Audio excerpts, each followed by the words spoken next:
Let's talk about the 5 risks of overpricing a home in the San Diego real estate market.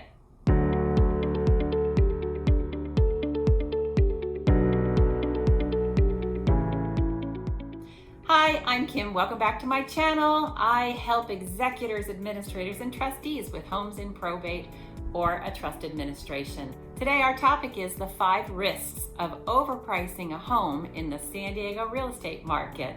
It happens to the best of us. Many people consider their home better than their neighbors and consider it worth more than their neighbors. And in addition to that, they really don't understand or consider the ramifications of pricing a home for more than it's worth in the San Diego real estate market.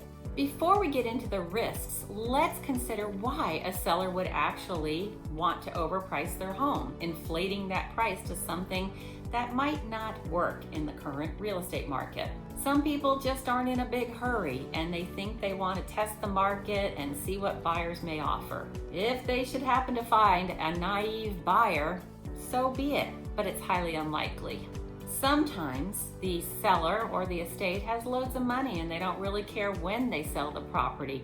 They think, the carrying costs aren't that high, so let's try this number. There are times where a seller, an executor, administrator, or trustee may use a tool, a national property tool such as Zillow. It's a bad idea because Zillow's Zestimate is not accurate. It's just an algorithm, a computer picking properties that they think are comparable to the property that you're interested in getting a price on. It's not very accurate. And many people think, I can just lower that price later. Price is a very important factor on whether a property will sell or when it will sell or not sell. It's important that you don't get sucked into the vortex of trying to make more money. You won't make more money, experience shows, by having an unrealistic price. And here are my 5 predictions of what will happen. Number 1, your window of opportunity.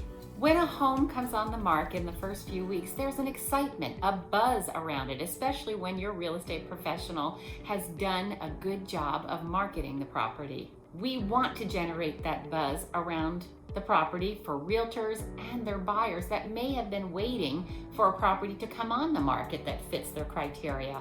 And if those buyers are discouraged by the price, they may not even take a look at it.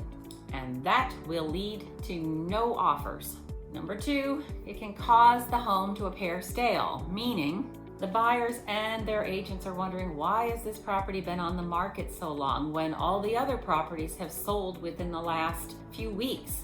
Right now, our current market, properly presented homes and priced for the presentation, the condition of the home, are selling within weeks, sometimes just days.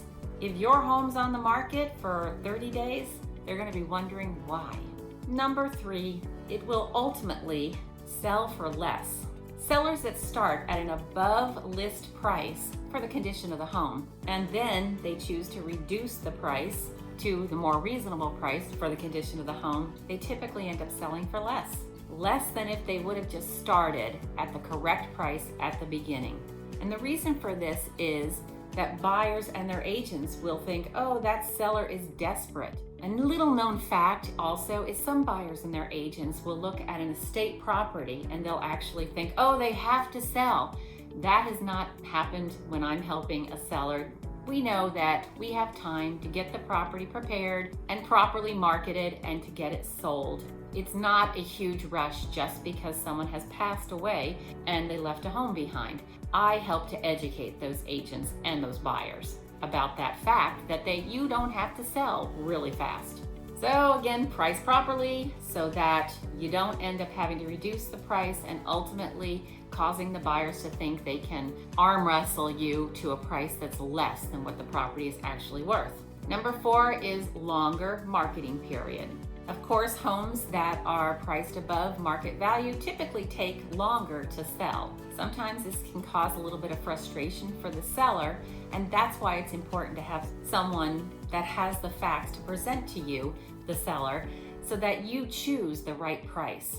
And unfortunately, sometimes when agents don't guide their sellers to the right price, they get seller frustration with them. And frankly, that's not something that I want to experience with my clients, is disappointing them and frustrating them and making them unhappy. Number 5 is the home doesn't sell at all. After months of inconvenience and money to prepare the home and the carrying costs to the estate, the home doesn't sell. Today's buyers have become very sophisticated, and also because most buyers have appraisals because they have to get a loan. When the appraisal comes in low, guess what? You're going to have 3 options. You can choose to lower the price to what the appraisal is. You could ask the buyers to bring in the difference. Sometimes that works, but not very often. Or the entire transaction will just fall apart and you'll get to start all over again. And I know my clients really don't want that to happen. I shared in one of my earlier videos that the agents, the appraisers, the seller don't really decide what a property is worth. The home buyers do. They are not going to offer on a property that is priced much higher than what the other ones have sold for in the recent last 6 months. Now, we're currently in a rising market, so there has been some stepped up pricing that has been happening, but it can't go on forever. And that pricing step up is not huge amounts. It might be $5,000 more than the last sale. When you talk about our median price here in San Diego, it's $600, $650 is our median price. $5,000 is really not that big of a difference in the pricing of a home. So the bottom line is to seek out the advice of someone that works in the area where your loved one's home is and someone that has a track record of getting things done. Because you have a life to get back to and you want someone that you can rely on, someone you can trust to help you through the process of preparing, marketing, and successfully selling your loved one's home. Thank you for watching. Please like this video, subscribe if you'd like to get notifications every week of my new upcoming videos. Just hit that bell button and be sure to comment below. I hope you enjoyed this and found your value. I will see you next week.